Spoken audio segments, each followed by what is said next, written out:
তাই এখন সবসময় এটা ভাবি যে তাকে যতটা কম বিরক্ত করা যায়, সে কারণে আমরা ঈদের ভিতরে তিনি আমাদেরকে ডাকেন, আমরা তার সঙ্গে কথা বলে পুরোপুরি সৌজন্যমূলক।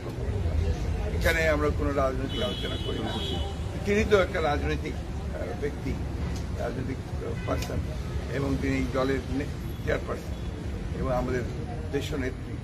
তিনি আগে 3 বার প্রধানমন্ত্রী ছিলেন এবং এখনও তিনি রাজনৈতিক কারণেই বন্দী হয়ে আছেন।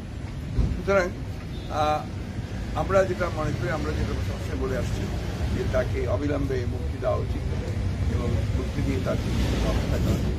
কথাটা আবারও দিয়ে আপনাদের মাধ্যমে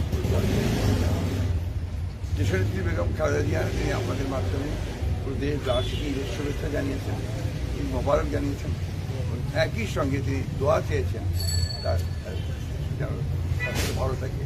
আর আমরা উনি সেই সাথে এটাও বলেছেন যে তিনি জনগণের কল্যাণের জন্যই তিনি রাজনীতি করেছেন, রাষ্ট্রের কল্যাণের জন্য তিনি রাজনীতি করছেন এবং এখন যে তিনি অসুস্থ অবস্থায়, বন্দী অবস্থায় বলা যেতে পারে যে আছেন, সেটা তো আপনার রাজনীতির কারণেই আছেন।